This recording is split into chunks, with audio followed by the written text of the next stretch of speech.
Hi, this is Brad on the Montana Sleeper Channel. For those of you that got the Mini 2 SE or the Mini 4K for Christmas, this video is for you. So let's get started. So the first thing you're going to want to do is download DJI Fly app, either for Android or iPhone. Create an account and you'll be ready to go. I put this video into chapters, so information that you've already seen you don't have to sit through again. Just go to the description or click on the bar below for a tab and we'll get started. The Mini 2 SE comes with a DJI N1 controller. The Mini 4K comes with a DJI N1/C controller. I've had a couple comments asking why the difference. The only difference is the one with the C means it may have a little different color gradient, but they are the same controller, and you can use either controller for either drone. So let's start talking about what the buttons do on your remote control.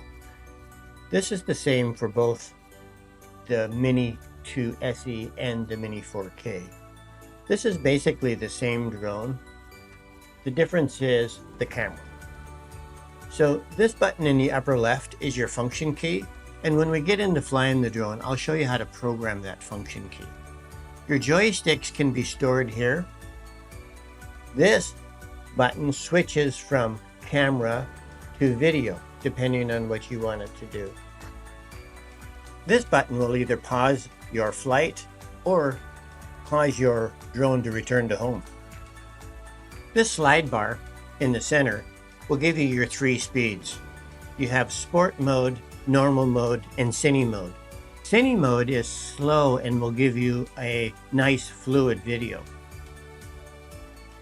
You notice there's a drawer that pulls out on the top. This is where your phone goes. There's 2 cables that come with it, one for an Android phone and one for an iPhone. This button is your power button. Press it once, we'll show you how much power you have in your remote control, how big a charge there is.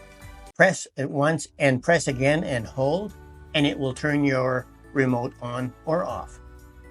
So let's get this drone up in the air. I can show you a little bit more of what you're seeing on the remote control when we are in flight. One of the first things it's doing when you connect is looking for enough satellites to be able to take off. Home point updated. When you hear those words, that means that it has found enough satellites to be saved. When I hear home point updated, that's my cue to click here. This will bring up a drop-down menu allowing you to set your return to home altitude, so when you do return to home you can make sure that it goes over any obstacles you may encounter. It also allows you to set your maximum altitude and your maximum distance that you want to fly. Now click your auto takeoff, press and hold. Takeoff. Home point updated. When it goes up, it'll go up about 3 meters and it will update its home point to where it knows that this is where it took off from.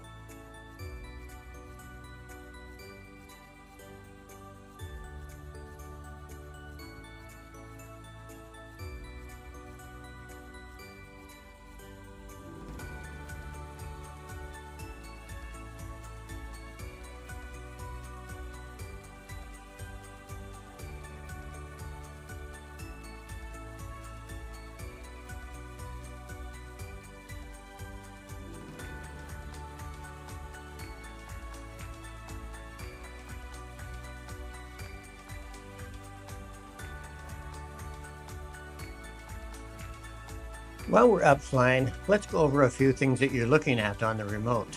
In the upper left-hand corner, this tells you what speed you're in. Right now we're in normal.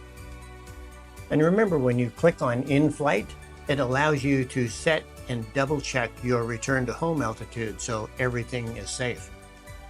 This icon is your battery level. You can see we're at 87%. Next to that, it shows you have 19 minutes and 22 seconds left of your battery. If you click on that, it will bring this menu. Here you can see you have 16 minutes and 6 seconds left until your drone returns to home. You have 18 minutes and 12 seconds before it is forced to land. If you ignore that, your battery will be completely deleted in 20 minutes and 25 seconds. If you click on the RC symbol, it'll tell you how strong your remote control signal is. This icon shows how many satellites you're connected to, and this icon will bring up your main menu.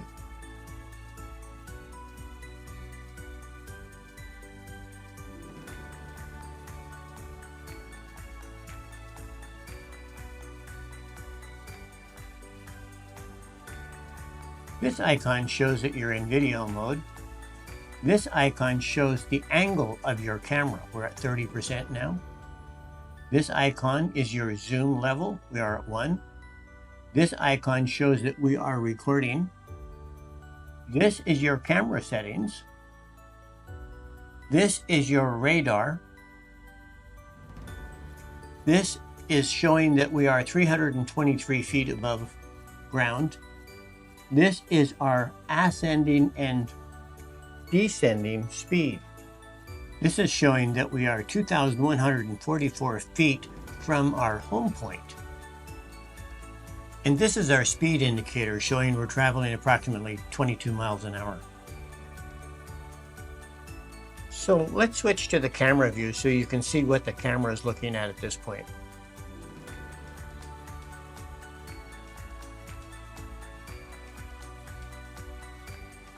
Switching back to the remote view, you'll be able to see how jerky the remote is getting.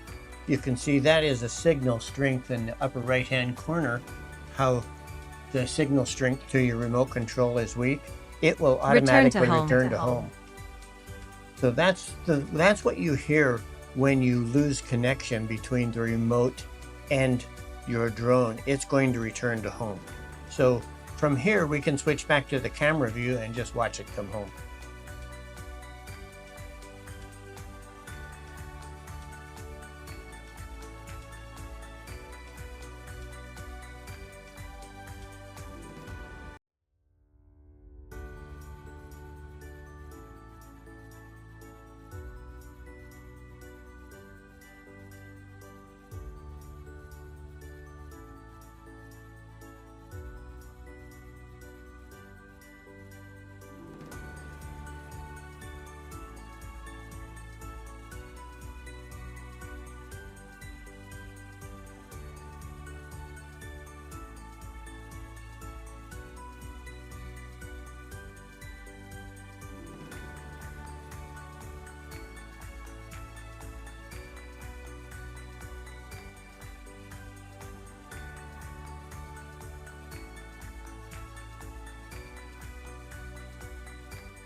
So thank you for joining me.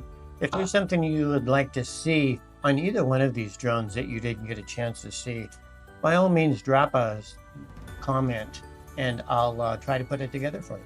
Thanks again.